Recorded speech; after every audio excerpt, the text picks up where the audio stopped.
जय Malhar news चॅनलच्या सर्व प्रेक्षकांना सपना चौधरीचा नमस्कार। नंदुरबार शहरातील पालिकेअंतर्गत चालवल्या जाणाऱ्या स्वर्गीय बाळासाहेब ठाकरे जलतरण तलावाची वाढीव फी कमी करण्याची पालिकेच्या सर्वसाधारण सभेत मागणी, विरोधी पक्षनेते हिरालाल चौधरी यांचे नगराध्यक्षांना निवेदन। नंदुरबार नगरपालिकेच्या स्वर्गीय बाळासाहेब ठाकरे जलतरण तलावाची वाढविण्यात आलेली जाचक फी तात्काळ कमी करावी, अशी मागणी विरोधी पक्षनेते हिरालाल चौधरी यांनी सर्वसाधारण सभेत केली आहे। याबाबत त्यांनी आज झालेल्या पालिकेच्या सर्वसाधारण सभेत निवेदनही दिले। वाढीव शुल्क कमी न केल्यास तीव्र आंदोलन छेडण्यात येईल, असा इशारा त्यांनी पालिका प्रशासनास दिला आहे। यापूर्वी जलतरण तलावाची वार्षिक फी 5,000 रुपये होती, मात्र ती वाढवून 20,000 रुपये इतकी करण्यात आली आहे। तसेच दररोजचे शुल्क 50 रुपयांवरून 100 रुपये करण्यात आले आहे। ही शुल्कवाढ अन्यायकारक असून ती तात्काळ मागे घ्यावी, अशी मागणी नंदुरबार पालिकेचे विरोधी पक्षनेते हिरालाल चौधरी यांनी केली आहे। नंदुरबारसह जिल्ह्यातील आदिवासी मुलांना राज्यस्तरीय जलतरण स्पर्धांमध्ये सहभागी होता यावे, या उद्देशाने जलतरण तलावाची निर्मिती करण्यात आली आहे। मात्र अवाजवी शुल्कवाढीमुळे या मूळ उद्देशालाच हरताळ फासला जात असल्याचा आरोप त्यांनी केला। नाशिक महानगरपालिकेच्या जलतरण तलावाची वार्षिक फी 6,815 रुपये असताना नंदुरबारमध्ये 20,000 रुपये शुल्क आकारणे अन्यायकारक असल्याचे त्यांनी सांगितले। याशिवाय पालकांना जलतरण तलावात जाण्यासाठी बागेतून प्रवेश घ्यावा लागतो आणि त्यासाठी स्वतंत्र 10 रुपये शुल्क आकारले जाते। यामुळे पालक आणि ठेकेदार यांच्यात दररोज वाद होत असल्याचेही चौधरी यांनी सभेत निदर्शनास आणून दिले। ठेकेदाराने शुल्कवाढ करताना प्रशासनाची परवानगी घेतली होती का, हा विषय कोणत्या सभेत मांडण्यात आला होता? तसेच नगरपालिकेच्या ठराव क्रमांक 7 ची माहिती पालिकेचे विरोधी पक्षनेते यांच्यासह सदस्यांना देण्यात आली नाही, त्यामुळे या ठरावाला विरोधी पक्षाच्या सदस्याचा विरोध कायम आहे, असेही हिरालाल चौधरी यांनी सांगितले। जलतरण तलावाचा विषय पुढील सर्वसाधारण सभेत आयत्या वेळेस घेण्यात येईल, असे आश्वासन नगराध्यक्षा रत्ना रघुवंशी यांनी दिल्याचे चौधरी यांनी सांगितले।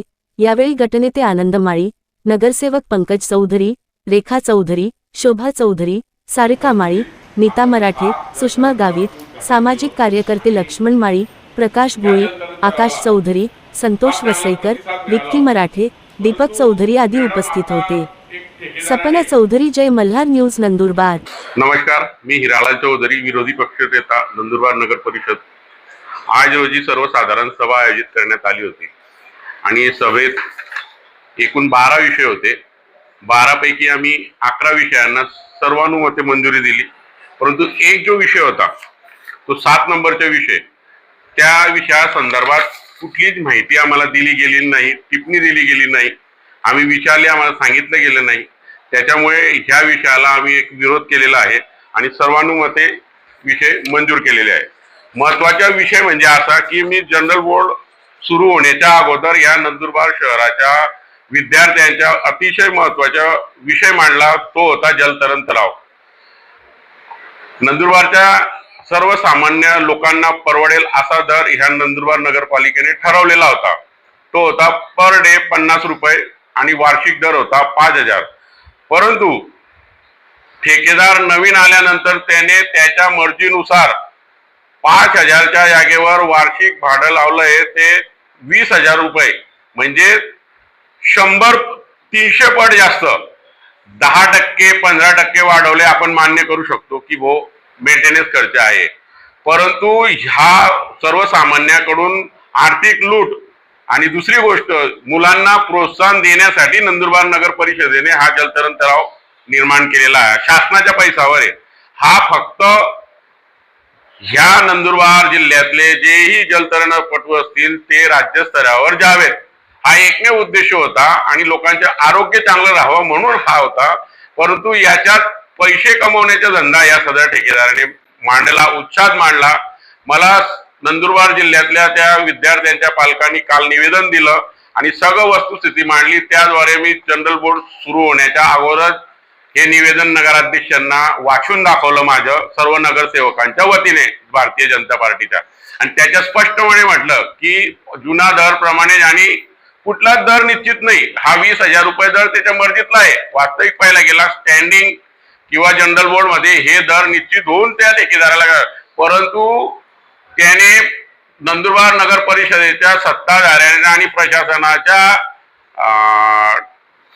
या सगळ्या मगरुरीने हे सगळे दर स्वतः निश्चित केले, त्याचा आम्ही विरोध केला आणि आयत्या वेळी विषय घेऊन सर्वानुमते मंजूर करावा असं सांगितलं. परंतु नगराध्यक्ष मॅडमांनी आम्हाला सांगितलं, आम्हाला अपेक्षित असं होतं की ह्याच जनरल बोर्डला आयत्या वेळी ठराव करून सर्वानुमते ठराव मंजूर करून मागच्या दरप्रमाणे किंवा 10-15% वाढीव दराने हा लावायला पाहिजे होता. नाशिक सारख्या महानगरपालिकेत वार्षिक दर आहे 6,800. आम्ही ते पुरावे सुद्धा दिले आणि तो 20,000 रुपये. ही जनतेची लूट आहे, ही होऊ देणार नाही. आणि आता याच्या पुढे सर्वसामान्यांना परवडेल असे रेट दिले जातील असं आम्हाला सभागृहात आश्वस्त करण्यात आले आहे.